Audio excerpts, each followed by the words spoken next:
Bien, ahí comparto, ahí ya les envié todo. Vamos a empezar. El tema a desarrollar hoy es el tema de pandeo. Generalmente el tema de pandeo es un fenómeno que ocurre en las columnas, ¿sí? Ahí. Hola Sofía, ¿cómo estás? ¿Todo bien? Buenas, profe. ¿Cómo estamos? Todo bien, che, todo bien. Bien, bueno, el fenómeno que vamos a analizar hoy es el efecto de pandeo. Este efecto generalmente se da en aquellos elementos estructurales que estén solicitados a compresión. Esto lo van a ver más en profundidad en una materia que se llama construcciones metálicas y de madera. En esa materia ustedes van a ver más en profundidad esta unidad, ¿sí? Bien, vamos a desarrollar este ejercicio. Yo voy a explicar una serie de ejercicios y después le voy a dar un ejercicio para que ustedes hagan. Dice, para la estructura de la figura, considerando el punto B indesplazable, determinar el valor máximo de la carga P que puede cumplir con las siguientes condiciones. O sea, a mí me está diciendo, esa viga que está ahí en pantalla, en el punto B, tiene dos bielas, que estarían actuando como si fueran dos columnas, ¿sí? Una que va a tener una cierta área 1 y otra que va a tener una cierta área 2. Las áreas son iguales, las longitudes son las que cambian. L1 es igual a 1,3 y L2 es igual a 1 metro. Bien, nosotros no tenemos ni idea cuáles van a ser las cargas que van a estar solicitando cada una de esas bielas. Es decir, la biela número 1 va a tener una cierta carga y la biela número 2 va a tener otra carga. Esas bielas están solicitadas a compresión o tracción, ¿está? En cambio, la viga, es decir, la barra A, B y C, tiene una flexión. Tiene cargas gravitatorias que generan un momento flector en esa viga. Siempre acostúmbrense a pensar así. Ustedes van a mirar su elemento estructural, van a ver a qué está solicitado y en función a qué está solicitado, ustedes van a ver qué tienen que verificar. ¿Está? Bien. Hay un problema acá, porque acá nos está diciendo que esa carga P tiene que soportar dos condiciones. En primer lugar, analiza solamente la viga y dice que esa carga P tiene que cumplirse que para un perfil 120, que es el perfil de la viga, se tiene que cumplir que sigma máximo sea menor o igual que sigma admisible. Y después, en el punto B, dice que en las columnas, es decir, en esas dos bielas que aparecen ahí en pantalla, se tiene que cumplir que también que el sigma máximo sea menor o igual que el sigma admisible. ¿Cuál es la diferencia entre viga y columna? Como dije recién, en la viga ustedes van a tener una tensión sigma debido al momento flector. Y en las columnas ustedes van a tener una tensión sigma debido a una carga de compresión. ¿Sí? Bien, las fórmulas son distintas. Ahora vamos a ver cómo cambia una fórmula entre el punto A y el punto B. ¿Hasta ahí se entendió todo?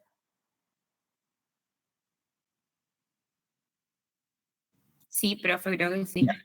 El punto B es indesplazable. Esa frasecita que dice que el punto B es indesplazable, la verdad que es muy importante, porque si nosotros no tenemos eso en la consigna, y se va a costar un poco resolver el ejercicio. Generalmente estos ejercicios de pandeo nos tienen que decir o que un punto es indesplazable o que ese punto, por ejemplo, tiene una cierta deformación, o sea, nos da el valor de esa deformación. Bien, si yo les pregunto a ustedes, esta viga que tiene dos columnas en el punto B, ¿cómo es? ¿Isoestática o hiperestática?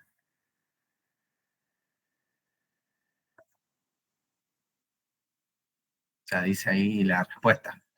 A ver, yo creo que... Hiperestática. Bien, hiperestática. ¿Pero por qué hiperestática? A ver, la viga A, B y C, si no hubiera columna, es isoestática. Pero al haber esa columna, básicamente lo que me está diciendo a mí es que es como si fuera que en el punto B yo puedo reemplazar por un apoyo doble, ¿sí? Tranquilamente yo puedo reemplazar por un apoyo doble. Y si ustedes no entienden eso, tienen que pensarlo de esta manera. Un apoyo doble es aquel que restringe el desplazamiento en una dirección vertical y una dirección horizontal. Esas dos bielas que están inclinadas cumplen esa misma función, hacen que el punto B no se pueda desplazar. Entonces, yo, si quiero analizar si esa estructura es isoestática o hiperestática, puedo directamente sacar esas dos bielas, esas dos columnas, y reemplazarlo por un apoyo doble. ¿Qué va a pasar? Cuando yo lo reemplazo por un apoyo, ¿qué sucede? Lo que sucede es que ya va a dejar de ser una viga isostática y va a ser una hiperestática de primer grado. ¿Por qué de primer grado? Porque tenemos que una condición de vinculación va a estar sobrando, ¿sí? Es decir, que las condiciones de vinculación son más grandes que los grados de libertad. Tenemos 4 condiciones de vinculación y 3 grados de libertad. Bien, acuérdense que una viga en el plano siempre tiene 3 grados de libertad. ¿Y de dónde salen las 4 condiciones de vinculación? ¿Alguien me podría decir de dónde salen esas 4 condiciones de vinculación?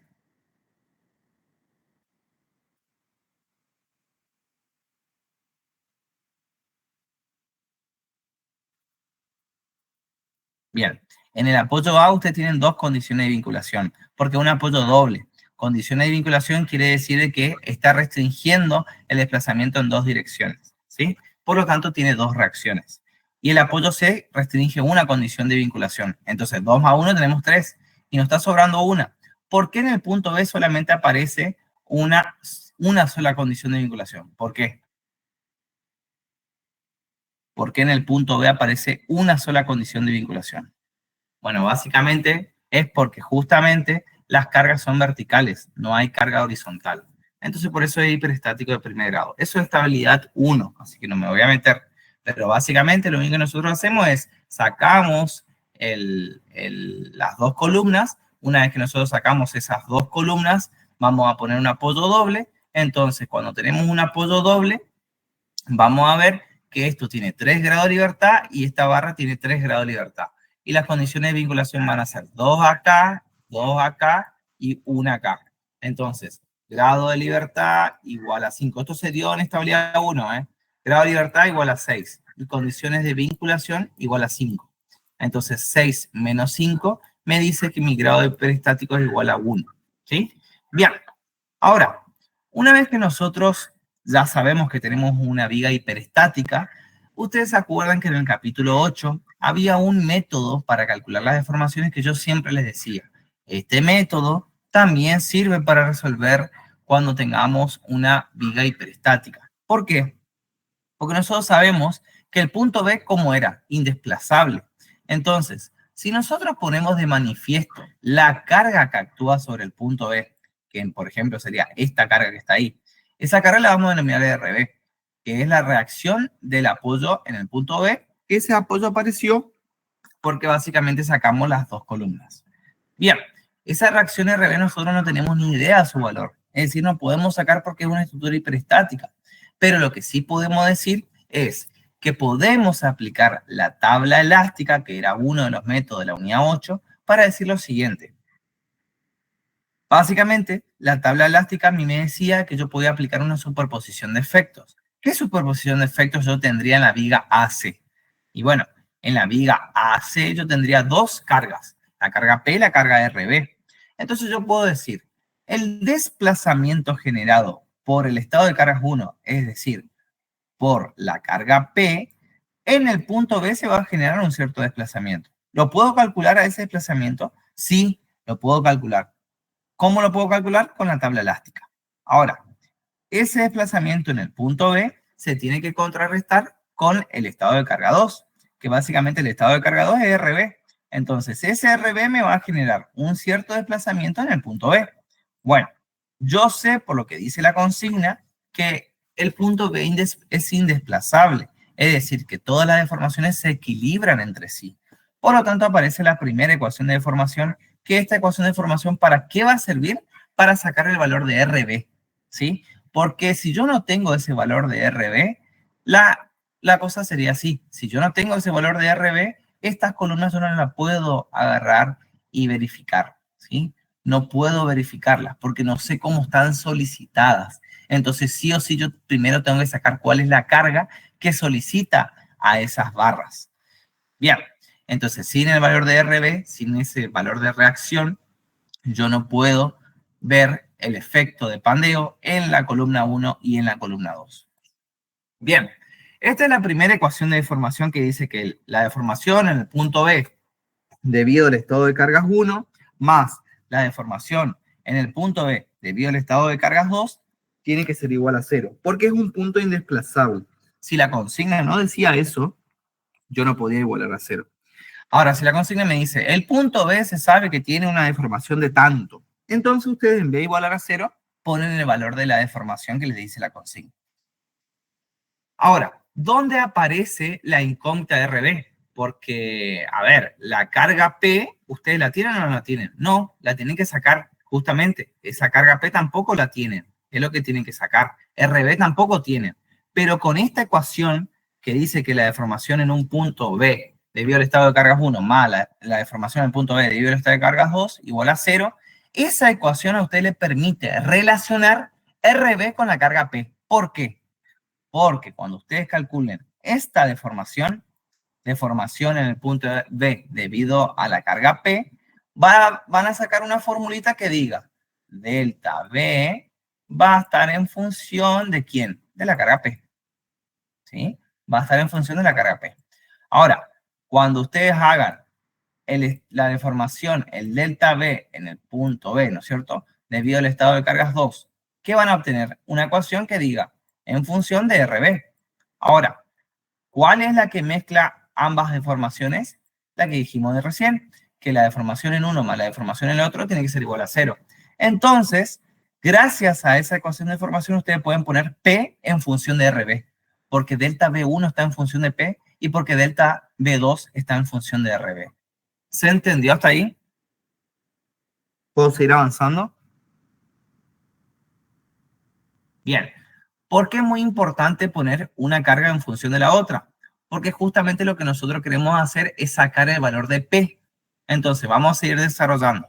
Esto no voy a explicar porque es el capítulo 8. Si ustedes entran a la tabla elástica, buscan una deformación en un punto cualquiera para cuando la carga se mueve y luego calculan esta. O sea, eso es fácil. No sé si es necesario que explique, pero ya lo hice antes. Yo voy a mostrar nomás la tabla de dónde salió, pero es el capítulo 8, que ya vimos. Ahí tienen que aplicar el método de la tabla elástica, nada más. Vienen acá, buscan este caso que dice viga libremente apoyada en los extremos, carga concentrada en un punto cualquiera. Y ahí calculan cuál es el desplazamiento, cuál es la formulita de delta B cuando es debido al estado de cargas 1 y cuál es el delta en el punto B debido al estado de cargas 2. Van a tener que ir jugando con estas dos fórmulas. ¿Sí? Con esas dos fórmulas van a tener que ir jugando. Bien, eso no voy a explicar, no, paso de largo porque es el capítulo 8. Entonces llegan a esa fórmula que sacaron de ahí y van a tener que delta B1 va a estar en función de la carga P y delta B2 va a estar en función de la carga RB. Obviamente también depende de qué cosa, del E por I, porque saben, yo ya les expliqué, que en todas estas formulitas, en el denominador aparece E por I, porque justamente son fórmulas que se sacaron para cuando el elemento estructural era de una misma sección. Entonces depende del módulo de elasticidad y del momento de inercia. Bien, entonces, esto que aparece acá es la deformación en el punto B debido al estado de cargas 1. Esto que está acá aparece, es la deformación en el punto B debido a RB, ¿sí? Ahora, ¿por qué uno tiene más y otro menos? Ahí le estoy haciendo una pregunta de capítulo 8. ¿Por qué uno tiene un positivo y otro tiene un negativo? Porque tienen efectos contrarios.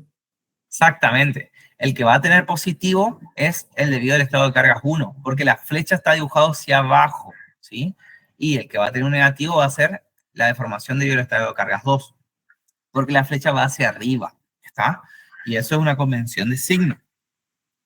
Acá en la tabla elástica le dice, voy para arriba y le dice, y es positivo hacia abajo. Todas estas fórmulas que ustedes apliquen van a poner positivo si la deformación que usted está analizando es hacia abajo. Ahora, si la deformación que usted está analizando es hacia arriba, usan esa fórmula pero ponen un negativo delante. Bien, entonces, al sumar esos dos términos y igualarlo a 0, van a poder obtener RB en función de P. Entonces, ahora, en el punto B ya no aparece RB, sino que va a aparecer 0,84 de P. Y ustedes saben de que si en una viga tienen una sola incógnita, que en este caso sería la carga P, ustedes pueden obtener las solicitaciones en función de esa incógnita. Es decir, este diagrama de momento flector me dice que acá va a estar el momento flector máximo, pero yo todavía no sé su valor. Su valor va a ser 0,64 por la carga P, que es lo que ustedes tienen que sacar. Pero ahí va a estar el momento flector máximo. Y así lo mismo con el esfuerzo de corte y el esfuerzo normal. Solamente pueden hacer eso porque tienen una incógnita. Si tienen dos incógnitas, no pueden hacer eso. ¿Se entendió hasta ahí?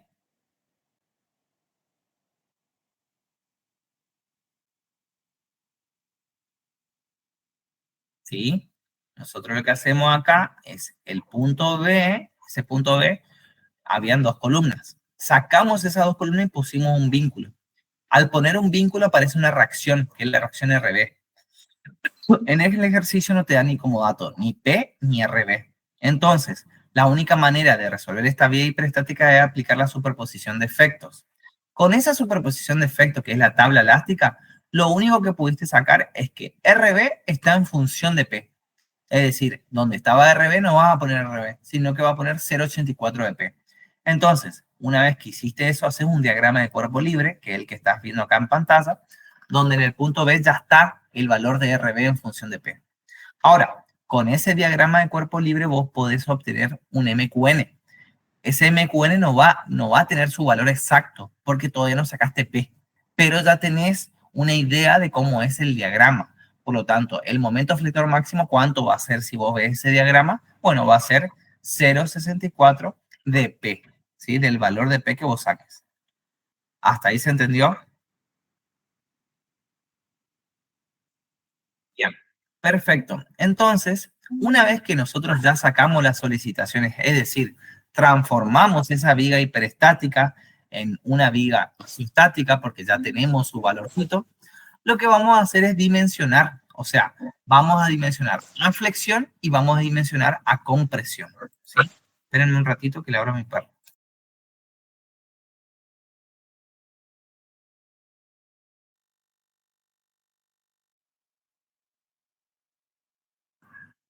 Entonces, una vez que nosotros sacamos RB en función de P y tenemos sus solicitaciones, podemos decir, vamos a la condición A. ¿Qué me decía la condición A para sacar ese valor de P? Que solamente me tenía que centrar en la viga y decir que sigma máximo sea menor o igual que sigma admisible. Entonces, yo lo que voy a decir es plantear una fórmula de sigma debido a ese momento flector máximo que ustedes sacaron. Y la fórmula va a ser la más simple, porque no les da la consigna un indicio de que sea una condición de flexión más difícil. Si no les da un indicio de que la flexión es más difícil, entonces ustedes adoptan la situación de flexión más común, que es la flexión recta simple. Además, ustedes saben que el esfuerzo normal acá es cero, entonces sí o sí es flexión simple. Bueno, entonces la fórmula de sigma va a ser momento flector máximo sobre Wx. Y eso tiene que ser menor o igual que sigma admisible. Ahora, ¿cuál es su incógnita acá? P. Entonces, Wx, ¿tengo como dato? Sí, porque a mí me dijo la consigna que era un perfil I-120. Entonces acá pongo el valor de ese Wx que corresponde a ese perfil. Y eso pongo en el denominador. Y en el numerador me va a quedar, ¿se acuerdan que acá arriba dijimos 0,64 metros multiplicado por P? Lo único que se hizo acá fue pasar a centímetros. Entonces me queda 64 centímetros multiplicados por P. Bien, menor o igual que sigma admisible. Despejo la carga P y esta sería la carga P que puede soportar la viga, considerando que sigma máximo tiene que ser menor o igual que sigma admisible. Hasta ahí no vimos nada de pandeo. ¿Dónde vamos a empezar a ver pandeo? En la condición B. Fíjense, la condición B, ¿cuál era? Que en la columna se tenía que cumplir que sigma máximo sea menor o igual que sigma admisible. Ahora, ustedes se acuerdan que la columna estaban en el punto B. En el punto B, por principio de acción y reacción, esa carga RB que en la viga estaba apuntando de abajo hacia arriba, por el principio de acción y reacción, cuando ustedes analicen la columna en el punto B, esa carga RB invierte su signo, solamente por el principio de acción y reacción. Ahora, muy bien, RB apunta hacia abajo. RB tenía un valor que lo sacamos de la tabla elástica que era 0,84 de P. Y las columnas, tanto la izquierda y la derecha, va a tener su propia solicitación, que obviamente es una solicitación axial, porque esas bielas solamente resisten esfuerzos axiales. Entonces vamos a tener dos nuevas incógnitas. La incógnita N1, correspondiente a la columna de la izquierda, y la incógnita N2, correspondiente a la columna de la derecha. ¿Por qué se puso hacia arriba? Porque lo que nosotros estamos suponiendo es lo siguiente. Estamos diciendo de que Esto que está acá es el punto B, es el nodo. Y esto que está acá es la barra. Entonces, si la fuerza N1 está yendo hacia el nudo, la barra va a tener una fuerza N1 en un sentido contrario. ¿Está? Por eso entonces nosotros vamos a tener una carga apuntando hacia arriba. Si eso a ustedes no les cierra, quédense tranquilos que cuando ustedes dieron estabilidad 1, dieron el método de los nodos. Y cuando ustedes aplican el método de los nodos, si la fuerza le da el signo contrario al que ustedes analizaron, quiere decir que la suposición que ustedes pusieron en el nodo B, que N1 iba hacia arriba, estaba mal y solamente iba hacia abajo. Eso es estabilidad 1. Bien, entonces, una vez dicho esto, ustedes saben que pueden aplicar directamente las ecuaciones de equilibrio. Esto es básicamente el método de los nodos, donde ustedes dicen, ¿cuáles son las ecuaciones de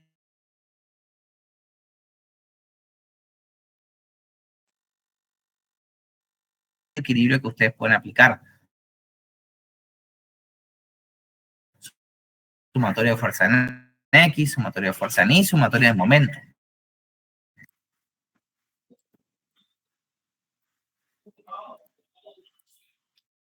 ¿Ahí me escuchan?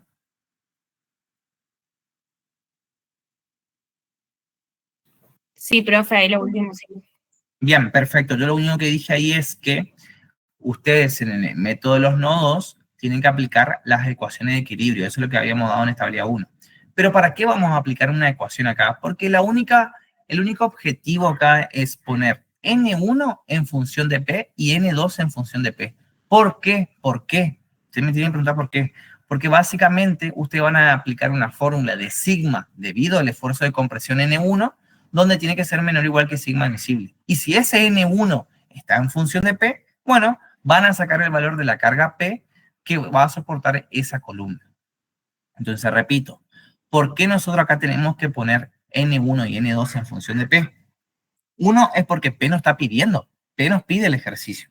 Bueno, ustedes lo que van a hacer acá es sacar el valor de la carga P que puede soportar la columna 1 y el valor de la carga P que puede soportar la columna 2. De todas esas cargas, ¿cuál van a elegir? Obviamente, ¿cuál? De la carga P de la viga, de la carga P de la columna 1, de la carga P de la columna 2, y la consigna le dice, ¿cuál es la carga P admisible que se le puede aplicar a este elemento estructural? ¿Cuál elegirían? ¿La menor o la mayor? ¿La cual? ¿No escucho bien? La menor, sí. Elegirían la menor, exactamente. Entonces, pregunto, ¿sumatoria de fuerza en X acá sirve? Solamente sirve para decir que N1 y N2 son iguales. Si ustedes aplican una sumatoria de fuerza en X, van a llegar a la conclusión de que N1 y N2 son iguales. ¿Sumatoria de fuerza en Y sirve? Y claro, porque esa es justamente la ecuación principal que me va a permitir poner N1 y N2 en función de esa carga vertical que es RB, que RB está en función de P. Entonces, aplicando esas ecuaciones de equilibrio, se llega a que N1 y N2 va a ser igual a 0,447 de P.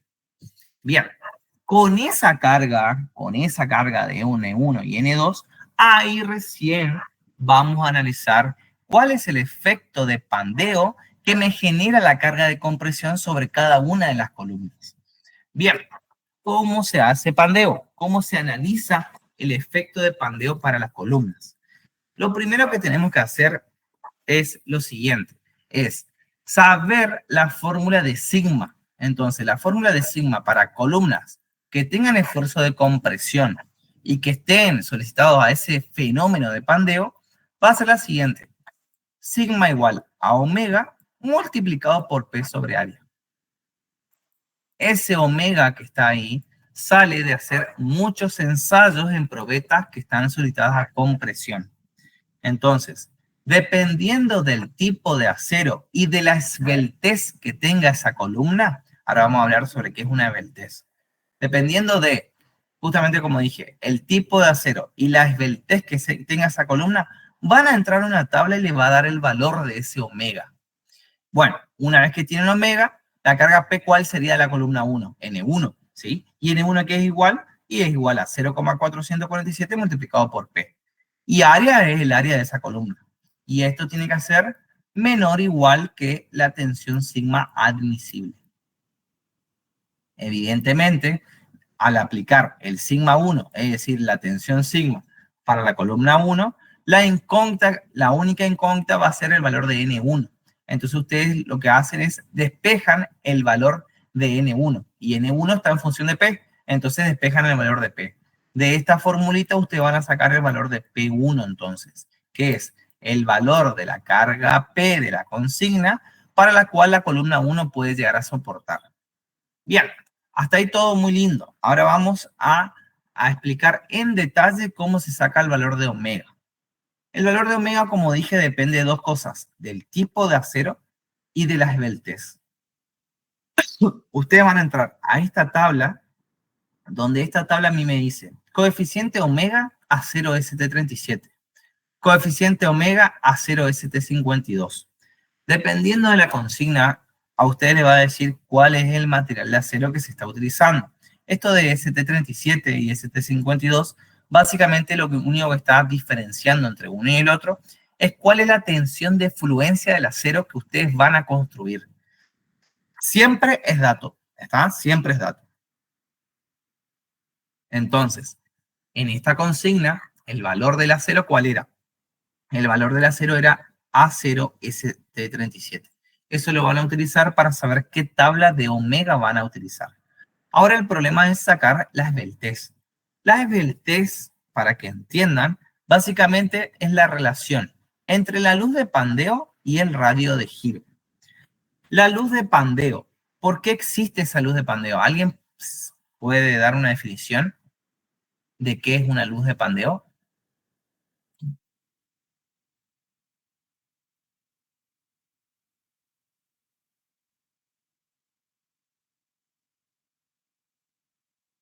¿Qué es el SKS? ¿Qué entienden como luz de pandeo? Puede ser la distancia, La longitud que como que se deforma por el esfuerzo. Claro. ¿Y por qué nosotros decimos que a esa longitud L hay que multiplicarle por un factor K?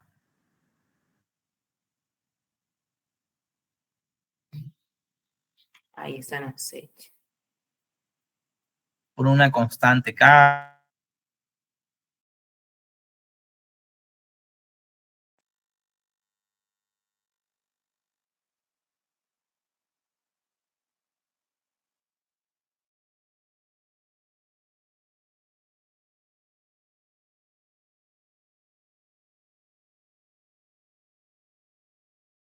Cumple, en las columnas reales no se cumple que todo sea tan perfecto. Entonces, por eso,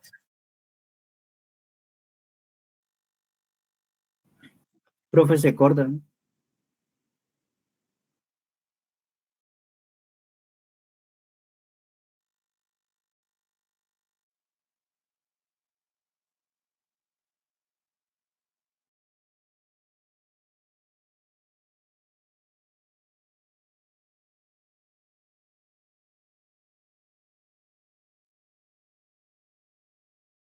sorry, ahí me cambié de Wi-Fi porque se ve que está fallando.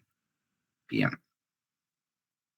Bueno, en lo que quedé es en lo siguiente, que esa luz de pandeo es la longitud L de la columna multiplicada por un factor. Ese factor básicamente es porque las columnas reales no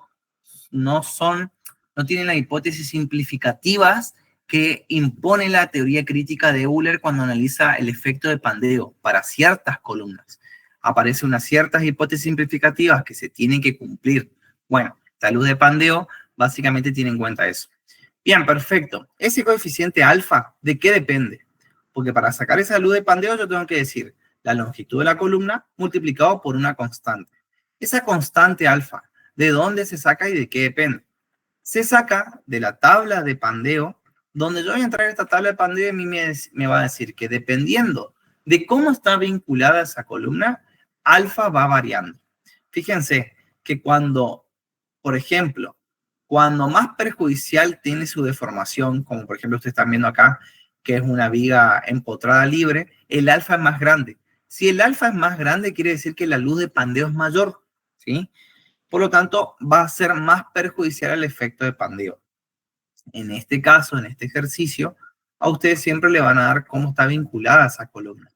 Entonces van a venir acá y van a decir, la barra 1, les pregunto a ustedes, ¿cómo está vinculada la barra 1? Empotrada y después acá en este punto, ¿cómo se considera en ese punto? Articulada. Articulada, exactamente. Y la barra 2 va a ser articulada, articulada. Es una barra biarticulada. Entonces, van a venir acá y van a decir, la barra 1 va a tener un coeficiente alfa correspondiente a una barra de L igual a 130 centímetros y una condición de vinculación empotrada articulada.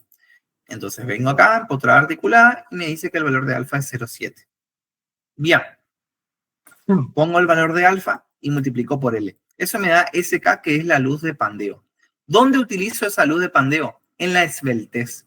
En el cálculo de esbeltez me dice que es directamente proporcional a la luz de pandeo. Quiere decir que cuando más grande es alfa, más grande es la luz de pandeo. Y si más grande es la luz de pandeo, ¿quién es más grande? La esbeltez.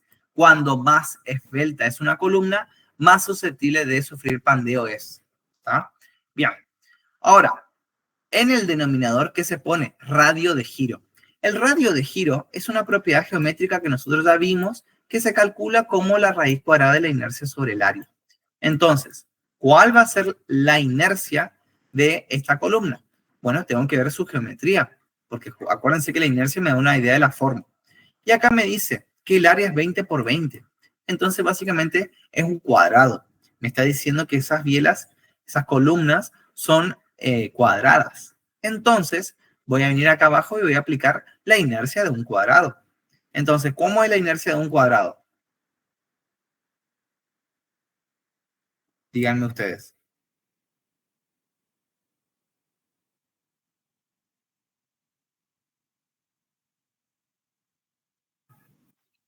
¿Cómo es la inercia? Al cubo sobre 12. Como es un cuadrado, los lados son iguales. Entonces me queda a la cuarta sobre 12. Y el área obviamente va a ser a por a al cuadrado. Entonces fíjense, acá está eso. ¿Sí? Acá me dice a la cuarta sobre 12 sería la inercia. Y a al cuadrado sería el área. Bien. Entonces aplican la raíz cuadrada y fíjense que si hacen las simplificaciones le va a quedar que a la cuarta sobre a al cuadrado que queda al cuadrado. Y la raíz de al cuadrado que queda a. Y entonces va a ser que el radio de giro para una sección cuadrada es igual a al lado sobre la raíz de 12. El lado es 2 centímetros, porque allá arriba decía que era 20 milímetros, ¿sí? Por eso acá es 2 centímetros. Bien, entonces este radio de giro me dio 0,58. Con el valor de la luz de pandeo y con el valor del radio de giro, yo puedo calcular la esbeltez de esta columna. Y con ese valor de esbeltez me voy a venir acá a esta tabla de pandeo, donde vengo acá y busco para mi acero ST37, entro con el valor de esbeltez que yo saqué recién. ¿Cuánto es el valor de esbeltez que se sacó? 157. Vengo acá entonces y busco. Entro con la esbeltez en esta columna. Busco el valor de 150. Bien, acá me da múltiplo de 10 es 10. Entonces acá lo único que voy a hacer es buscar el valor de 57. Acá está la columna de 7. Entonces voy a agarrar, expandirme hacia allá, esto bajar hacia acá, y el valor que choque va a ser el valor de omega. Entonces fíjense que me da un valor de 4,16. ¿Todos entendieron cómo se usa la tabla? Sí, profe. Bien, perfecto. Entonces, lo único que van a decir es que para esa EBLT de 157 y para ese tipo de acero, el omega es 4,16. Bien, perfecto. ¿Cómo era la fórmula principal? Omega multiplicado por n sobre área viene igual que sigma divisible. Ojo con poner P acá. Ese P es de la viga. Sí, es el de la viga. Para este ejercicio, porque se llama P, digamos. Podría ser Z y va a ser Z, digamos. Entonces, acá ponen la carga que comprime la columna. Ese es el objetivo, poner la carga que comprime la columna. En nuestro caso era N1, pero N1 estaba en función de P. Entonces ahí ponen 0,447 de P. De ahí despejan la carga P y van a sacar el valor de la carga P que puede soportar ese sistema estructural para las propiedades geométricas de la columna 1. Ahora, van a hacer exactamente lo mismo para la otra barra. ¿Qué es lo que cambia la otra barra? La longitud y el tipo de vinculación, ¿sí? Ahora, alfa es igual a 1. porque es articulada, articulada. Entonces yo me voy acá arriba, veo cómo es articulada, articulada, alfa igual a 1. Entonces eso fue lo que cambió, ¿sí? Cambió la longitud de la columna y su tipo de vinculación. Entonces cambia la luz de pandeo. El radio de giro es el mismo, ¿sí? El mismo porque ya tenemos el valor de A, que es 20 milímetros o 2 centímetros. Bien, entonces de esa manera despejan la otra carga y entre las tres cargas, es decir, la carga P teniendo en cuenta la condición de la columna, la carga P teniendo en cuenta la condición de la otra columna, que es la columna 2, y la carga P que puede soportar la viga, que era la que habíamos sacado acá, que era de 1,2, elijo la menor. En este caso, coincide que la carga mínima, es decir, lo que más comprometido está, es la viga, porque es el que puede soportar menor carga, ¿sí? Bien, ¿se entendió eso?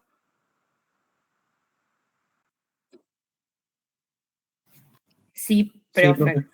Bien, ahí estamos resolviendo por primera vez un ejercicio de pandeo. Ahora, se va a ir complicando las cosas. ¿Por qué? Porque a veces lo único complicado para mí de este ejercicio fue llegar a poner RB en función de P. Es decir, que ustedes no se daban cuenta cómo resolver esa estructura hiperestática, no iban a poder resolver el ejercicio, ¿sí? Lo otro me parece fácil, es bastante llevadero. Ustedes con solo saber la fórmula y cómo trabajar con esa fórmula van a poder resolver. Pero acá ya metió conocimientos del capítulo 8, ¿sí? Por eso tiene que estar fresco con eso. Si acá le erran en la fórmula de aplicar, va a estar mal. Bien, entonces, ahora sí, vamos a pasar a un ejercicio de dimensionamiento. Porque hasta ahora nosotros no hicimos ningún dimensionamiento. Solo sacamos una carga P externa que puede soportar esa estructura. Para dimensionar, existen muchos métodos. El método que ustedes sí o sí tienen que aprender, chicos, es el método de la DIN 4114. Este es el que se toma, ¿sí? Los otros básicamente se suelen tomar más para lo que sería la teoría. Pero el método de la DIN 4114 se suele aplicar mucho en la práctica. Bien, vamos a aprender a resolver y aplicar ese método para justamente dimensionar cuáles son las dimensiones que tiene que tener esa columna para una cierta carga. Por ejemplo, en este caso, a mí me dice que la carga que tiene que soportar esa columna es de 4,5. Entonces leo la consigna. A ver, ¿puede leer otra persona? Mauricio, ¿puedes leer por favor la consigna? Así no agoto mi voz al pedo. Dimensionar la siguiente barra de un reticulado sometida a un esfuerzo de compresión N igual a 4,5 toneladas con un perfil normal T a la ancha mediante el método de la DIN 4114 y por el método de DOM. Dice. Recordar que las barras de reticulado son bielas doblemente articuladas. Bien, perfecto. Entonces, vamos a ir a la tabla de perfiles para que ustedes sepan qué es un perfil T de ala ancha. Un perfil T de ala ancha en esta tabla de perfiles, la más vieja de todas, está al final. Si ustedes vienen acá, este es un perfil T con todas sus variantes. Y acá, si yo hago un zoom ahí, van a ver que me dice perfil T y acá me da distintas nomenclaturas. Me dice perfil T de alma alargada y canto redondo. Ese nosotros no tenemos. Nosotros tenemos este que está acá, que dice perfil T de base ancha y canto redondo. Ese básicamente es el perfil que nosotros tenemos. Y obviamente entran a esta tabla de perfiles y ustedes van a tener todas sus propiedades geométricas. Bien, ahora sí volvemos al ejercicio. ¿Cómo hago yo para dimensionar? Para dimensionar, tienen que ir al formulero. Yo le hice un paso a paso de lo que tienen que hacer en la página 10. La página 10 del formulero acá le dice dimensionamiento en pandeo por el método de la DIN 4114. Fíjense lo primero que me dice el ejercicio. Determinación de cargas en las barras. Es decir, que sí o sí, de alguna manera, ustedes aplicando todos sus conocimientos que aprendieron en estabilidad 2 y estabilidad 1, tienen que de alguna manera llegar a esa carga que tiene la columna. Acuérdense que esa carga siempre es de manera axial, es decir, que coincide con el eje de la columna. En este caso, en este ejercicio, me da como dato ya me da el valor de esa carga. Pero si no, tiene que sacarla como hicimos en el ejercicio pasado. Bien, ya dentro del dimensionamiento, lo primero que me hace como referencia a este paso a paso es un valor de z, que es un valor de coeficiente de forma. Me dice que si no tenemos la tabla, se tiene que estimar el valor de z. Ahí yo agregaría, si la consigna pide que se estime el valor de z, se tiene que seguir con los siguientes pasos. Si no, directamente se saltean todos esos dos pasos que están acá, estos dos que están acá, y van directamente a este paso que está acá. Ese paso me dice, bueno, si tenemos la tabla, adoptamos el valor de z para la situación que tengamos. Si no, si la consigna les decía que tenían que estimarlo, tienen que aplicar el primer y el segundo paso. Ahora vamos a resolver con la tabla. Después yo voy a explicar un caso, un ejercicio, donde ustedes tenían que estimar ese valor de z. Y ahí sí voy a explicar cómo se hace. Ahora vamos a ir directamente a la tabla. Fíjense la tabla que tenemos. Acá me dice coeficiente de forma z. Me dice que dependiendo del tipo de sección, acá tienen un valor de z. ¿Cuál sería nuestro caso? ¿El de acá o el de acá? Perfil T de base ancha. Así se llama el perfil. Entonces ahora sí pregunto, ¿cuál sería? ¿Un z igual a 5 o un z igual a 7,5? 7,5. Exactamente, porque es de base ancha. Exactamente, muy bien. Perfecto. Entonces, van a agarrar y van a decir que el valor z que ustedes sacaron de la tabla es de 7,5. Eso es lo primero que ustedes van a hacer. Lo primero, ¿sí? Lo primero que ustedes van a hacer es sacar ese valor z. Bien, bueno, sigamos con mi paso a paso. Después me dice que tenemos que calcular un coeficiente que se llama epsilon, que es el coeficiente característico de la barra. Lo que tiene el tema de pandeo es que es un fenómeno que no avisa. Directamente se rompe sin avisar. No es como la viga, que la viga se flexiona. Es un material dúctil. En cambio, este es un material plástico. Entonces, este fenómeno de rotura, digamos, de la columna sin previo aviso se llama pandeo. Por lo tanto, por eso aparecen muchos constantes y coeficientes. Que esos constantes y coeficientes salieron de hacer muchos ensayos. En Estados Unidos, generalmente es el país por excelencia de hacer muchos ensayos. Y no es lo mismo que Europa. Si ustedes van un poco a la historia de la ingeniería, los mejores ingenieros eran de Europa. Ahora, en Estados Unidos, como tienen mucha plata y es un país de primer mundo, digamos, pueden hacer ensayos de cualquier tipo que ustedes se imaginen. Es más, pueden hasta tener como si fuera un pilote de 200 metros en su laboratorio. Para que se den una idea, es una columna de 200 metros de profundidad. Lo hay, existe y lo van a estudiar más adelante. Entonces aparecen muchos coeficientes que lo que hacen es tratar de ajustar para que justamente evalúen un fenómeno que se acerque realmente al pandeo que se está analizando, ¿sí? Esos coeficientes básicamente le ayudan a ustedes para acercarse más a su situación. Bien, entonces, ese coeficiente epsilon, que es el coeficiente característico de la barra, depende de varias variables. Vamos a ver de qué depende. Primero, el coeficiente de forma. Eso lo sacaron de la tabla. La luz de pandeo la pueden sacar. Ustedes saben que era L por alfa. Sigma admisible es dato. N o lo sacan o es dato. En este caso es dato. Entonces lo único que tienen que sacar para este ejercicio es la luz de pandeo. Entonces volvamos al ejercicio. A mí me dice que es doblemente articulada. Entonces, ¿cuánto vale alfa? 1. Por lo tanto, la luz de pandeo de SK va a ser igual a 1 por L. Eso me da un valor de 180 centímetros. Aplican la fórmula de epsilon y les da este valor. Siempre es adimensional. Si ustedes trabajan un poco con las unidades, van a darse cuenta que epsilon es adimensional, no tiene unidades. Con ese valor de epsilon, vamos a mi instructivo, instructivo me dice, de tabla y según el tipo de acero, saco W. O sea, una vez que yo calculé ese epsilon, me voy a una tabla y según el tipo de acero saco ese omega que yo necesito. Bueno, vamos a la tabla. ¿Dónde está esa tabla? Acá. Me dice, coeficiente característico de barra epsilon. ¿Qué acero tienen ustedes? El acero S37. ¿Con qué valor entran a la tabla? Con el valor de epsilon. ¿Cuánto me dio epsilon? 274. Bueno, vuelvo a la tabla. Fíjense que el 274 no está. Pero acá me dice mayor a 180. Es decir, si tu épsilon te dio mayor a 180, para poder obtener el valor de omega, la tabla te ofrece una fórmula. Que la fórmula es la siguiente. Es el valor de épsilon que les dio dividido 76,95. Entonces, volvemos al ejercicio y calculo entonces ese valor de omega con esa fórmula. Y me da un valor de 3,57. Ahora, leamos por favor el instructivo, que sigue. Despejo el área de la fórmula que me dice que sigma tiene que ser menor o igual que sigma admisible. Cuando yo despejo ese área, a mí me dice que la fórmula quedó área o omega mayor o igual a este omega minúscula multiplicado por n sobre sigma admisible. Pregunto.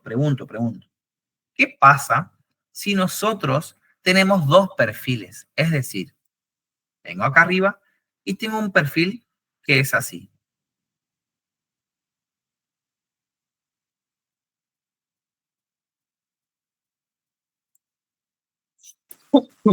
Si yo tengo un perfil que está así hacia arriba y el mismo perfil dispuesto de manera simétrica hacia abajo, ustedes tienen que entender, y esto es por razonación, para razonar nomás, es que el n este que está acá, este n que está acá, tiene que ser absorbido por toda la sección que ustedes están viendo. Cuando yo digo sección, ¿qué es? La sección es esto. Esto es una sección transversal. Es una sección, es la sección de la columna. Es como si fuera que yo a la columna le hice un corte y veo qué es lo que hay dentro de ese corte. Bueno, en este caso, ese n tiene que ser absorbido por todos los elementos de esa sección. Entonces, si hubiera dos perfiles, ustedes lo que tienen que hacer es agarrar, acá le puse igual en el instructivo, es agarrar y decir, y si tengo dos perfiles es esa área que yo saqué antes con el valor de n, el valor de omega y el valor de sigma admisible, la tengo que dividir por 2 para saber cuál es el área necesaria del perfil, de un perfil. ¿Se entendió? Si yo llego a tener dos perfiles, el área de un perfil va a ser igual al área que yo saqué antes dividido 2. En este caso, hay un solo perfil nomás, uno. Entonces, esa área que ustedes sacan al despejar de la fórmula de sigma ya es el área de este perfil. Repito porque eso es muy importante, ¿sí? Es muy importante. Entonces, en este caso, hago lo que me dijo el instructivo, me dice que área tiene que ser mayor o igual a omega por n sobre sigma, y me da un valor de 11,5. Con este valorcito de área necesaria, voy a entrar a la tabla de perfiles. Y está escrito, ¿eh? Fíjense que dice, se adopta un perfil en función de esa área y se anotan sus características. Entonces, ¿cuánto me dio el área? 11,5. Me voy a la tabla de perfiles. Fíjense que acá el F me dice el área. Entonces, bajo hacia arriba con esa columna hasta donde yo tengo mis perfiles T de base ancha. Y fíjense que el único perfil que inmediatamente verifica el perfil TB50. Entonces, lo único que hacen es agarrar y decir, se adopta un perfil T50 de ala ancha y se pone sus características. Las características las sacan acá de la tabla. Entonces, todas estas características que están acá, la ponen sí o sí, y son las características que salen de la tabla. Bien, ¿termina ahí? No, no terminó todavía ahí. Ustedes recién ahora adoptaron un perfil de una columna. ¿Qué van a hacer ahora? Verificar.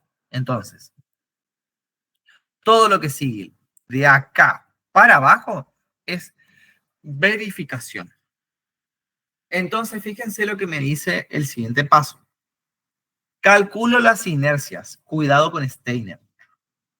En este caso, ¿tengo que calcular inercias? No, porque tengo un solo perfil. Entonces, las inercias que ya me da la tabla ya son las inercias. Ahora, si yo tengo dos perfiles, sí o sí tengo que aplicar Steiner para sacar esas inercias, ¿sí? Porque es una sección ya compuesta, no es una sección simple. Bien, luego, una vez que ya calculé las inercias, tengo que calcular el radio de giro. Con ese radio de giro, que básicamente el radio de giro, ¿qué es igual? Radio de giro es igual a inercia sobre área. ¿Qué radio de giro voy a sacar? ¿Por qué me interesa el mínimo? Yo solamente voy a poner fórmulas acá y ustedes me tienen que responder por qué les interesa en la verificación sacar el radio de giro mínimo.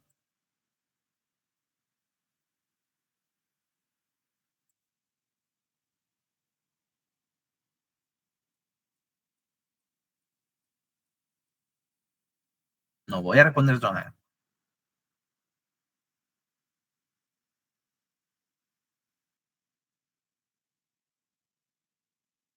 La respuesta está en ahí en lo que yo escribí recién.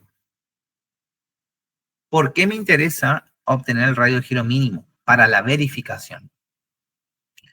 Y usted tiene que preguntarse, si yo saco el radio de giro mínimo, ¿qué pasa? ¿Cómo es la esbeltez? Si yo ocupo un radio de giro mínimo, esa esbeltez, ¿cómo es? ¿Más grande o más chica? ¿Es mayor o menor? Más grande. Más grande. Y si la esbeltez es mayor, ¿qué pasa? ¿Qué significa? Yo lo dije, ¿eh? ¿Qué significa que yo tenga una columna más esbelta? ¿Qué les llama la atención? Es más, más susceptible al pandeo, pues. exactamente, más susceptible de pandeo. Entonces, si ustedes están verificando, ¿qué situación van a analizar? La peor. Por eso, usted acá le interesa calcular el radio de giro mínimo, porque da la esbeltez más grande. Y justamente una esbeltez más grande me está diciendo que es más susceptible de pandeo. Bien, entonces, radio de giro me dice que es la raíz cuadrada de la inercia mínima sobre el área. Porque acá yo puse área por 2, porque en el caso que ustedes tengan dos perfiles. Sí o sí van a tener que hacer un ejercicio que tenga dos perfiles. Bien, en la tabla ustedes anotaron una inercia en X y una inercia en Y. ¿Cuál ponen? La menor, la menor. Entonces, volviendo al ejercicio, fíjense que acá la inercia en X da 18,7 y la inercia en Y da 67,7. Entonces, para sacar ese radio de giro mínimo, es la que es correspondiente con respecto a la inercia menor. Por eso el radio de giro mínimo es en X. Bien. Entonces, una vez que ya tienen el radio de giro mínimo, ya tienen la esbeltez, porque la esbeltez es la relación entre el U de pandeo y radio de giro mínimo, ustedes lo que van a hacer es que con esa esbeltez van a entrar a la tabla de la 0 de 77 y sacar un omega. Sacan un omega y verifican que el producto de ese omega por n sobre área sea menor o igual que sigma admisible. En eso consiste la verificación. Todo está escrito en el paso a paso. Fíjense, saco el radio de giro mínimo, luego la esbeltez, de tabla con esa esbeltez saco un omega y después verifico que sigma sea menor o igual que sigma admisible. Con este instructivo que ustedes practiquen 2, 3 veces, no le van a errar y ya van a aprender, ¿sí? Bien, entonces de esa manera están en buenas condiciones. Está en buenas condiciones el dimensionamiento de esta columna en particular para un perfil T de ala ancha 50. ¿Se entendió? ¿Algún paso de...? Sí, decime.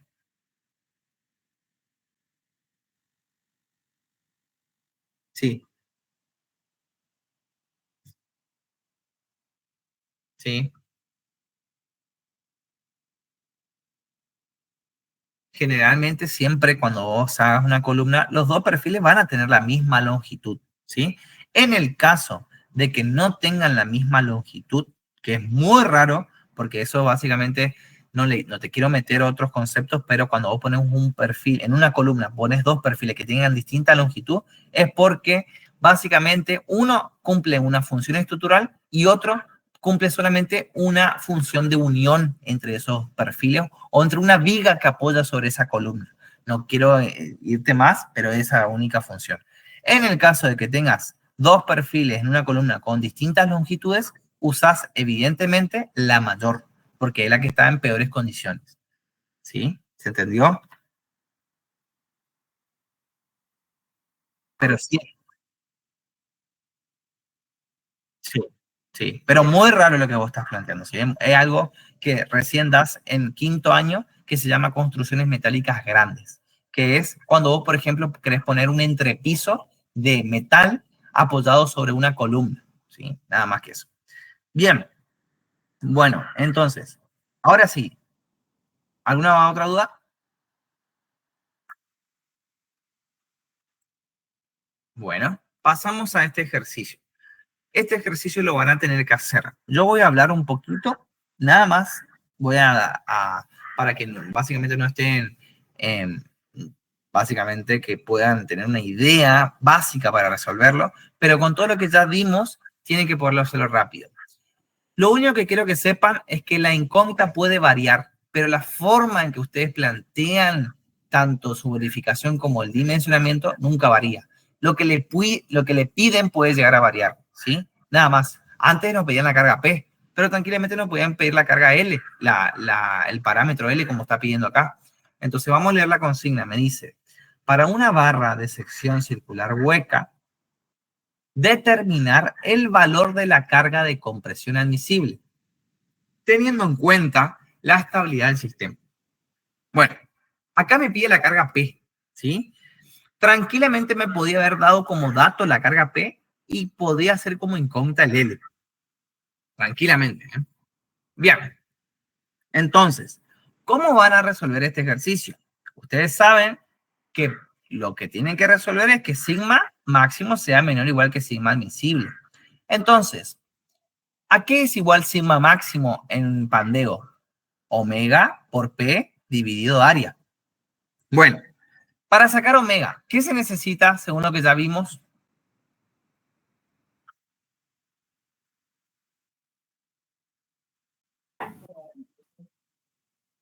La esbeltez. Muy bien, perfecto. La esbeltez porque entrábamos a una tabla, ¿se acuerdan? Con esa esbeltez y ahí sacábamos el valor omega.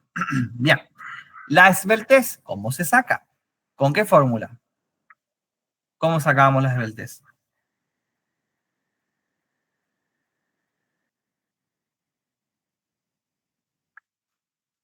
Bien, exactamente. En este caso, la luz de Pandeo, ¿cómo va a ser? Va a ser L multiplicado por alfa. Alfa va a corresponder a una columna empotrada articulada. Me voy a la tabla de Pandeo. Me dice que para empotrada articulada, el valor es 0,7. ¿Listo? Entonces ya saben el valor de la luz de Pandeo. Ahora, dijimos, luz de Pandeo sobre radio de giro. ¿Y cómo se saca el radio de giro de una sección circular hueca? ¿A qué es igual el radio de giro? Primero que nada. A la ¿Cómo lo inercia hacemos? sobre el área, A la la raíz cuadrada. raíz cuadrada de la inercia sobre el área. ¿Cómo es la inercia de una sección circular hueca? Pi por diámetro a la cuarta sobre 64. Eso es maciza Ah, y hueca. Podés usar esa fórmula también, ah, pero tenés que agregar algo. el del diámetro del el exterior menos el diámetro interior. Exacto, entonces sería pi por diámetro grande a la cuarta menos diámetro chiquitito a la cuarta sobre 64. Bien, entonces, de esa manera, ustedes pueden sacar, digamos, el valorcito de la inercia. Y el área es lo mismo. El área, como es pi por diámetro al cuadrado sobre 4, es una área maciza de una sección circular. Para sacarlo en la hueca van a ser pi por diámetro grande al cuadrado menos diámetro chiquito al cuadrado sobre 4. ¿Sí? Bien, hacen el cociente entre esa inercia y esa área y van a obtener una esbeltez. ¿Sí? Con esa esbeltez sacan un omega. Y con ese valor de omega ustedes pueden plantear la fórmula que dice omega P sobre área menor o igual que sigma admisible. La única incógnita, ¿cuál sería? La carga P. ¿Está? Despejan esa carga P y ese es el valor que me tienen que dar. Bueno, saquen. Les voy a dar un tiempito de 15 minutos, porque les dije todo cómo hacer, así que tienen que estar volando. 15 minutos para hacer esto, ¿sí? Mando el screen.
Profe, Sí, decime, Mauri. ya terminé. ¿Será que le puedo hacer una pregunta del 9-12 que dejó como tarea? Sí, ¿O, sí, sí, sí, sí, decime. o al final? No, decime, decime. Cuando se usaba la tabla para sacar las reacciones, Sí. la fórmula de momento torsor, esas no están en la tabla. ¿De dónde saca Bien. Esa el fórmula de momento? momento torsor es solamente de estabilidad 1, ¿sí? La fórmula es la siguiente, ya te muestro. O sea, deberías haber dado una estabilidad 1, ¿sí? Si no se dio, no pasa nada, acá te explico.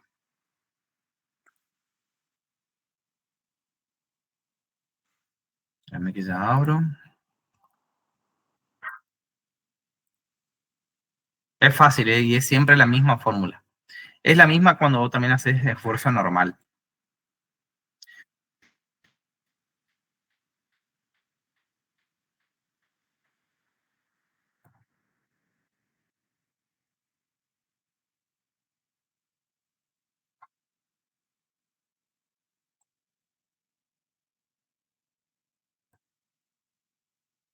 Bien, ahí abrió recién. Ahí está.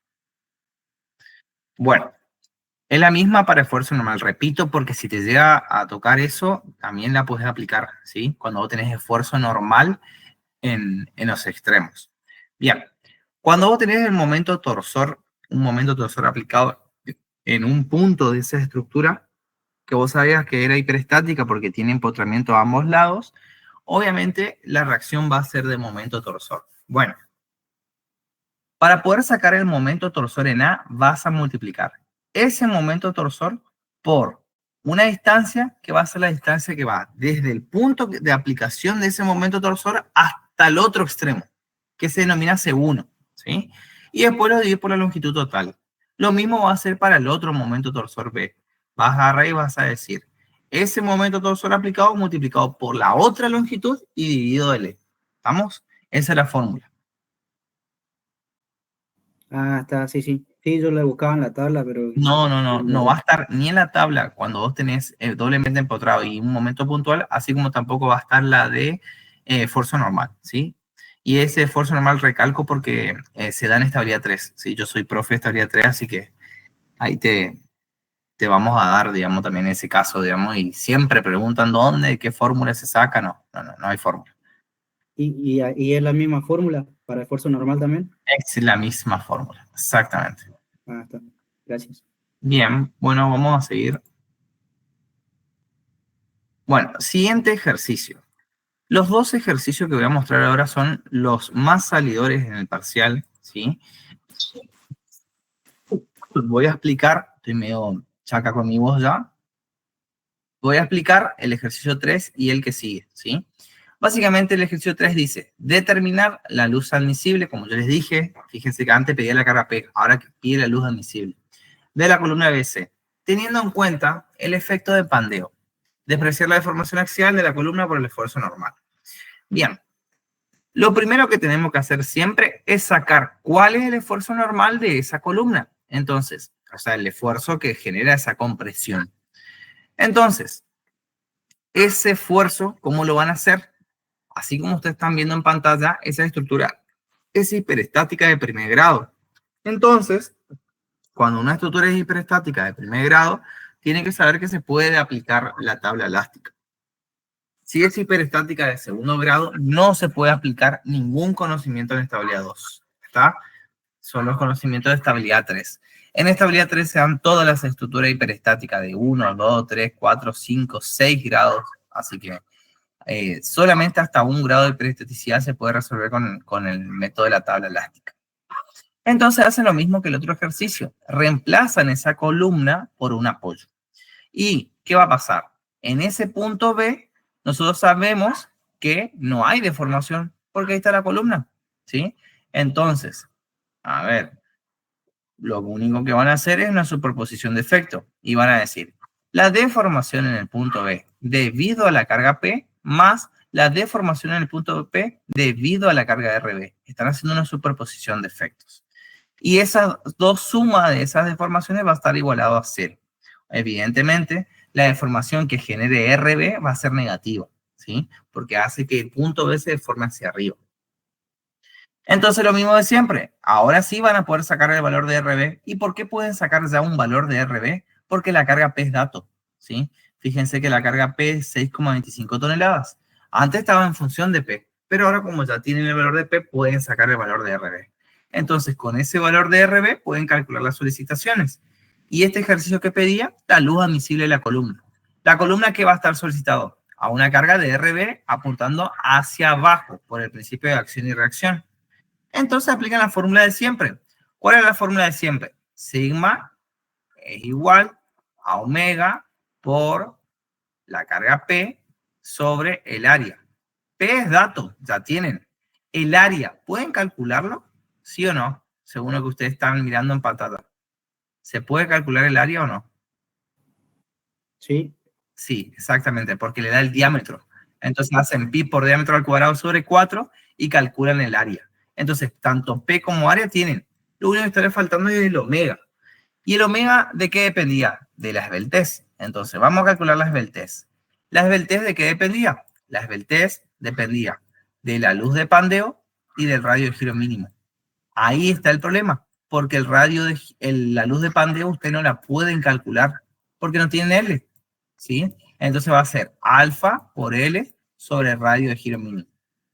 Entonces, evidentemente, no pueden ir a resolver este ejercicio como veníamos haciendo antes.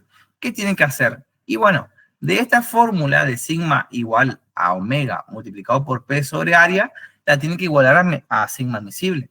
Y ahí van a tener una sola incógnita. ¿Quién es esa única incógnita? W. Es decir, que cuando ustedes ponen omega multiplicado por P sobre área y esto menor o igual que sigma admisible, ustedes saben que la única incógnita ahí sería omega. Sacan el valor de omega. Y con ese valorcito de omega hacen lo inverso a lo que veníamos haciendo antes. Entonces van a ver, ¿qué A0 tenemos? A0 de 737. Entonces se van a la tabla de Pandeo y buscan en el A0 de 737 ese valorcito de omega. El valorcito de omega que más se acerque, digamos, a lo que ustedes calcularon. Y ahí van a obtener la esbeltez. Antes era al revés. Ustedes entraban con una esbeltez y sacaban omega. Ahora van a entrar con omega y sacar la esbeltez. Entonces, fíjense que acá les dio un valor de 6,07. Entonces se van a la tabla de Pandeo y van a buscar el valor de 6,07 que más se acerque. Fíjense que el que más se acerca tienen 6,1 y 6,03. ¿Cuál eligen? ¿Una esbeltez de 189 o una esbeltez de 190?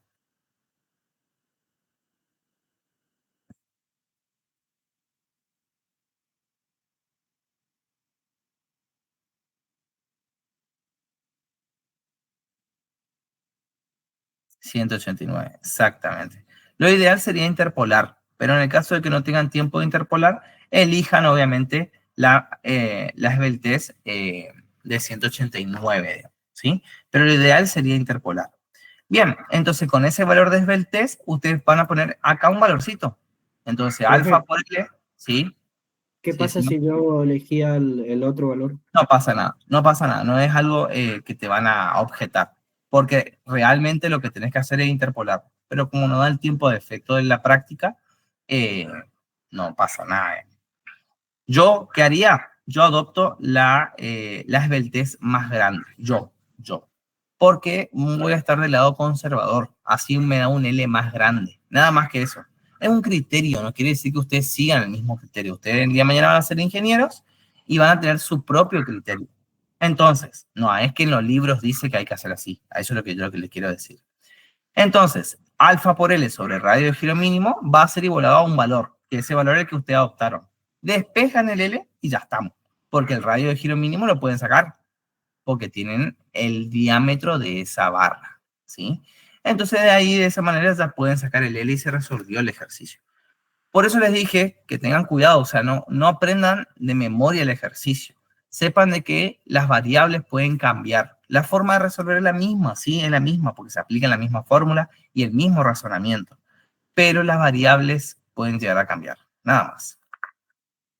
Ahora sí, nos vamos al 10.4. Este ejercicio es el mismo que yo expliqué, solamente que ahora tenemos dos perfiles.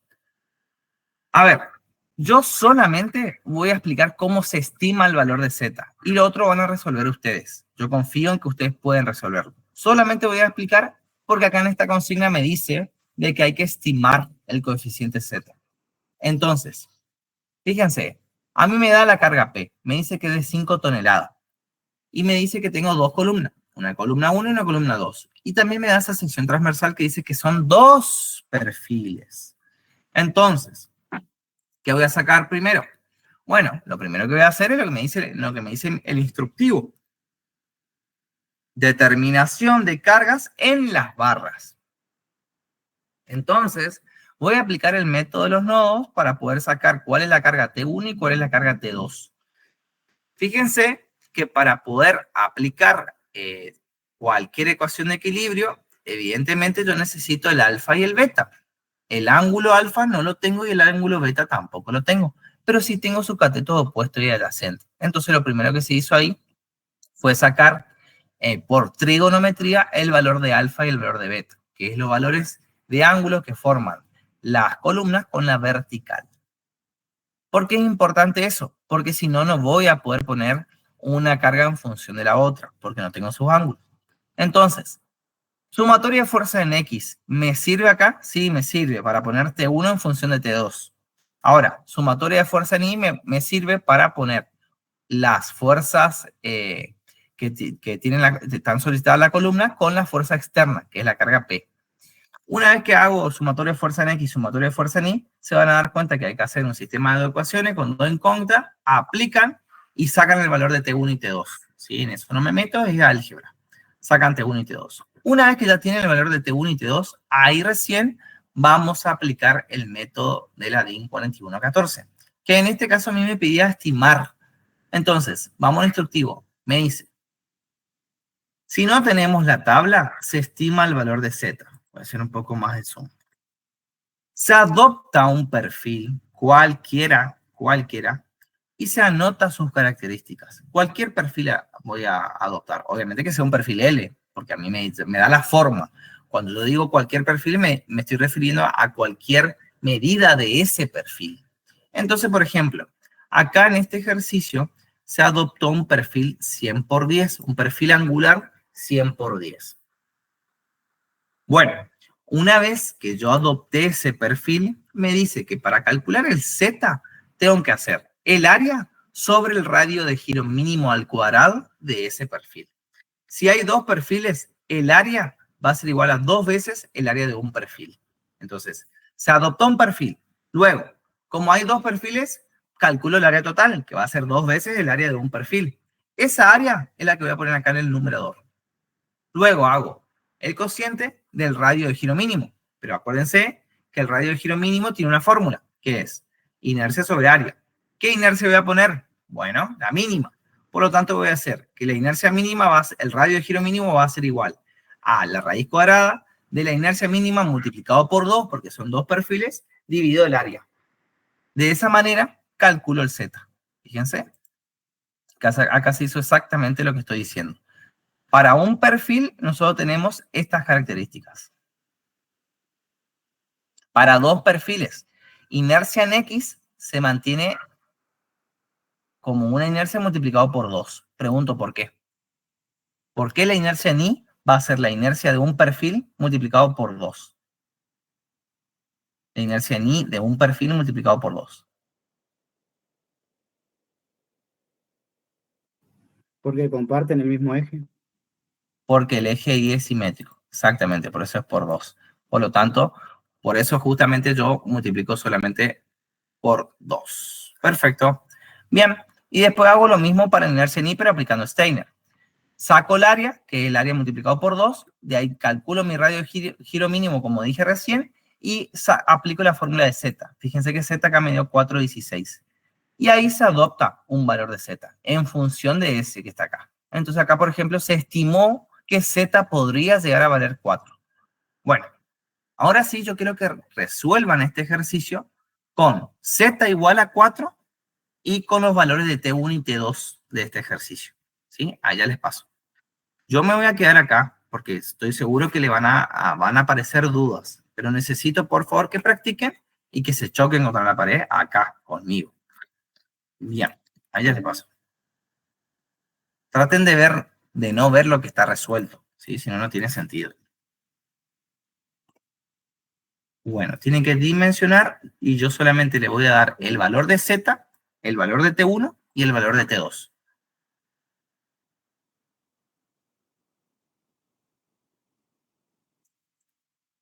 Cualquier duda, no duden en preguntarme. Z igual a 4.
Ahí les pasé toda la información que necesitan, ¿sí?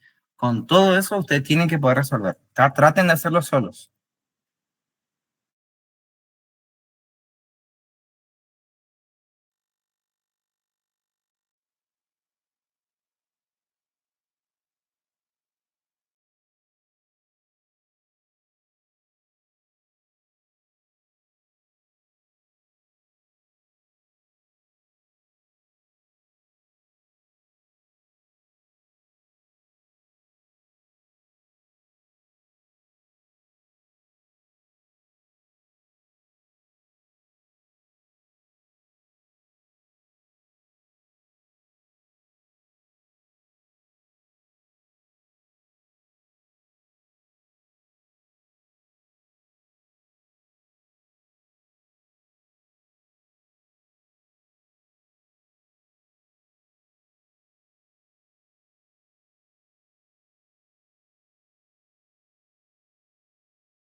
Profe,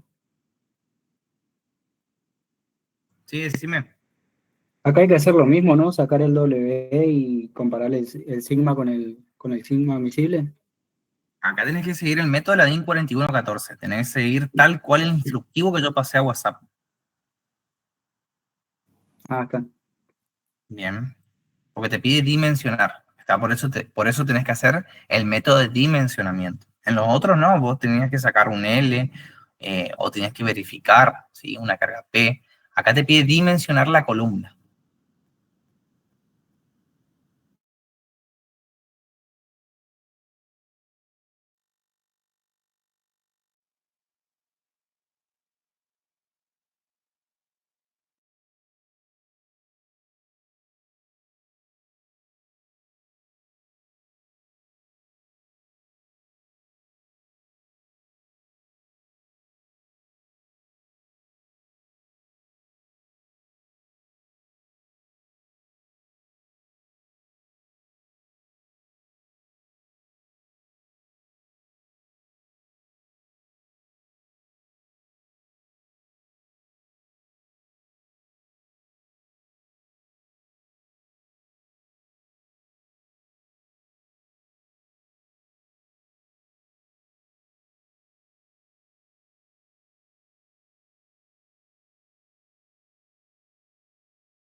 Profe, Sí, sí, Mauri. la distancia entre el eje Y baricéntrico de un perfil al eje baricéntrico Y de la sección compuesta sería, lo tomo Sí, como el EI de la tabla. exactamente, 1,8. Ah, está, gracias.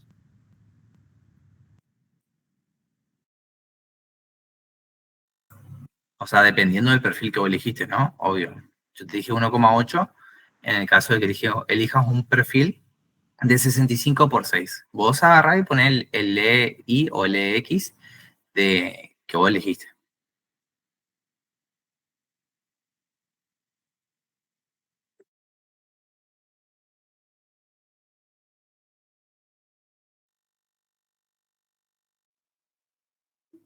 Claro, pero yo ya despejé el área, sería de la fórmula. ¿Sí? Una vez que vos despejaste el área, una vez que vos tenés tu área de un perfil, ¿eh? De un perfil, ahí con esa área te vas a adoptar un perfil. Ese perfil que vos adoptás, como te dice el instructivo, ahí vos tenés que calcular ahora el área, la inercia en X y la inercia en Y. Pero ahora ya de los dos perfiles, los dos juntos, es decir que va a tener que hacer Steiner. Claro, sí. Sí, Cuando hagas la distancia de Steiner al cuadrado, es la excentricidad. Ese sí está bien. Bien. sí, y yo tengo 1,33, no sé si adopté mal acá el perfil No, o... no, no pasa nada, no pasa nada. No pasa nada, después va a ver si te verifica o no. Si no te verifica, vos lo que tienes que poner es se debería haber adoptado un perfil más grande, nada más. Ah, bueno, bueno. Bueno, paso en limpio. Sí, así ya terminamos. Una vez que nosotros ya tenemos nuestro Z, tenemos las cargas de cada una de las barras, ahí aplicamos el método, yo lo voy a desarrollar rápido, yo ya me sé los pasos, por eso justamente estamos practicando para que ustedes ya se familiaricen con los pasos, donde lo primero que tenemos que hacer ya con el Z calculado es calcular el epsilon, el coeficiente característico de la barra. Con ese epsilon vamos a entrar a una tabla y sacar omega. Con ese omega nos va a servir para despejar el área. ¿El área de dónde? De la fórmula, la cual me dice que es sigma igual a omega por n sobre área. Fíjense que acá hay un 2. Ya el compañero que resolvió esto ya puso el 2 ahí. No pasa nada. Ustedes si quieren pueden agarrar y decir omega por n sobre área y no poner el 2 ahí. Pero cuando ustedes despejan el área, ahí sí dividen por 2. ¿Sí? Nada más. El compañero ya lo puso por 2 acá para que el área que le dé como resultado ya sea el área de un perfil. Nada más. Ese es el concepto. Bien, esta área sería el área de un perfil. Por lo tanto, se fue a una tabla de perfiles angulares y adoptó un perfil que tiene un área un poco más grande. Fíjense que el área que adoptó acá fue 753. Bien, adopta todos los parámetros, lo anota y dice que la inercia en X es tanto, la excentricidad en Y es tanto y pone todo eso. Ahora, para dos perfiles, aplica Steiner cuando necesita y multiplica por 2 cuando coinciden los ejes. Estos son los parámetros de área igual a 15,06, inercia en X igual a 58,4 y inercia en Y a 107,19, son los valores de los dos perfiles. Ahora, el instructivo me dice que con eso que yo adopté ahí, tengo que verificar. Entonces, primero se calcula el radio de giro mínimo para poder calcular la esbeltez y con esa esbeltez se saca el omega. Cuando ya tengo el omega, veo si estoy en buenas condiciones o no. Porque si yo tengo el omega, puedo aplicar la fórmula de siempre. Sigma igual a omega por n sobre área. Es iterativo este procedimiento, siempre se hace así, siempre se hace así. Y primero, entonces, van a agarrar, van a despejar un área, con esa área adoptan un perfil y después verifican. Sí o sí tienen que verificar. Y lo mismo va a hacer con la otra barra, la barra 2, ¿sí? Porque esa barra va a tener otras longitudes, va a tener otra luz de pandeo, va a tener otra carga, ¿sí? Entonces tiene que hacer exactamente el mismo procedimiento con la barra 2. Todo lo mismo. Verifican y se termina. Bien, ese ejercicio lo tienen que hacer sí o sí solos, o sea, tienen que dominar ese ejercicio porque es muy, muy salidor en los parciales. Muy salidor, ¿sí? Que les lleguen a tomar dos perfiles de una sección de una columna. Bien, con eso terminamos la clase de pandeo, ¿sí? Los que para rendir el cuarto parcial, si están haciendo para promoción, tienen que hacer la unidad 11, se tienen que comunicar conmigo si hacemos la clase de la unidad 11, la clase de carga dinámica. Bueno, Cualquier cosa me avisan, si tienen alguna duda de algún parcial o algo, con esto ya damos terminado los temas del tercer parcial. Dimos la unidad 8, 9 y 10. Practiquen todo lo que serían los casos de flexión, hagan el 9, 12, que les dije como complementario, hagan porque ese también es muy salidor, ¿sí? Así que bueno, los dejo. Profe, Sí, otra pregunta. ¿Qué pasa si yo en el parcial adopto un perfil menor y no me verifica? ¿Al vos tenés que, final no aclaro pasa, nomás no o pasa tengo que nada, volver a hacer? aclarás y decís, no tenés que hacer nada de vuelta, tenés que agarrar y decir, no verificó, por lo cual se debería probar e iterar con un perfil más grande, nada más, te lo van a tomar, ¿sí? No hay tiempo para que hagas de vuelta.